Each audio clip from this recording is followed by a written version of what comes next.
The one word answer is yes. Does India need to look beyond Pujara and Rahane?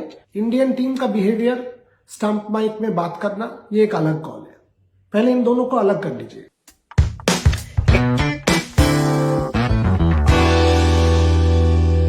देखिए, पहला चीज तो ये है, मुझे ये कहना है कि पहला टेस्ट जीतने के बाद इंडिया को इस सीरीज जीतना चाहिए था. ये एक अपॉर्चुनिटी लॉस्ट माना जाएगा. मुझे लगता है we had a great opportunity. मुझे लगता है after winning that test by 100+ runs we should have absolutely capitalised on that opportunity. और अगर मैं देखूं, अगर मैं आपसे कारण दर्शाने का कोशिश करूं, what is the reason, what are the reasons. The first thing is, आपने वो पहला टेस्ट मैच में उतना अच्छा शुरुआत के बाद आपने 300 कभी नहीं बनाया. वो अगर ओपनिंग पार्टनरशिप का 100 रन आप निकाल दो, देन यू विल रियलाइज कि प्रॉब्लम वहीं पे हो गया. आपने तीनों टॉस जीता. अगर आपने कैपिटलाइज कर लिया होता, टॉस जीतने के बाद 300 खड़ा कर देते आप. आपके पास वो बॉलिंग अटैक था जो साउथ अफ्रीका को 200, 210, 20 में सिमट देता. आपने सही कहा. बैटिंग देखिए, जो मिडिल ऑर्डर है वो बहुत ही निराश किया है.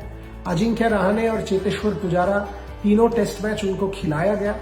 एंड बहुत ही मुझे तो अभी भी लगता है कि उनको करेक्टली खिलाया गया. क्योंकि अगर आप स्टॉलवर्ट्स के बारे में बात कर रहे हो, दोनों स्टॉलवर्ट्स हैं. 95 test matches, 80+ test matches do not come easy. और अगर ये दोनों को आपने सिर्फ इनका करियर आप बोल रहे हो खत्म हो रहा है कि नहीं, the one word answer is yes.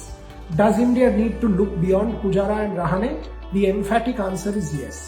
New Zealand के खिलाफ श्रेयस खेल गए थे, यहां भी हनुमा खेल गए थे, शुभमन है, रोहित वापस आएंगे. So clearly it is time to look beyond Pujara and Rahane. देखिए, मुझे तो ये लगता है कि विराट कोहली का जो वो 79 था, वो according to me is one of his best innings in the last 2 years. Because the number of times he was able to leave balls outside off. जो पेशेंस उन्होंने दर्शाया, जो पेशेंस दिखाया, वो is the hallmark of a great batsman. उन्होंने अपना ego छोड़ कर आए थे.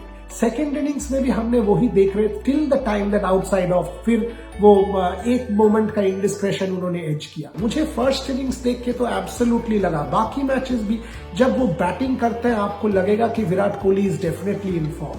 सो क्लियरली अगर वो ये इंडिस्क्रेशन बंद कर देते हैं, there is no reason why 2022 will not be that of Virat Kohli. Yes, I do think Ravichandran Ashwin could have done better in this particular series. Yes, you can say that, spinners did not have the greatest of help, and that is right. Ravichandran Ashwin was underbowled also on occasions. But Kal, for example, when he was bowling so well to Dean Elgar and that LBW, by the way, that LBW was plum according to me. Ashwin lost control for a bit. That can happen to anyone. I understand that it can happen to anyone, but that's why Ashwin is a great, right? So maybe if he could have controlled his emotions a little bit better and pushed Elgar and got him out then, because Ashwin was beating Elgar, that could have been a telling blow for India. देखिए, ये जो DRS वाला मुद्दा है, पहले तो आपको ये मानना पड़ेगा कि वो आउट था, क्लियर प्लम था. अगर आप देखें, कोई भी एंगल से आप देखें, मैंने स्पोर्ट्स कीड़ा में ये कहा भी है, वो आउट था. उस आउट और इंडियन टीम का बिहेवियर, पहले इन दोनों को अलग कीजिए. डिसीजन आउट है या ना, ये एक अलग कॉल है. इंडियन टीम का बिहेवियर स्टंप माइक में बात करना, ये एक अलग कॉल है. पहले इन दोनों को अलग कर लीजिए. इसके साथ इसका आप 1:2 मत करना. Virat Kohli and the rest of the boys speaking into the stump microphone, did they get emotional? Maybe they did. Was there a reason? They were on the cusp of history, a test series, a test match win. I'm not justifying it. I'm trying to just understand the psychology. Maybe even, the impact on the WTC, who knows? So all of these things must have been playing in their mind. I'm not justifying it.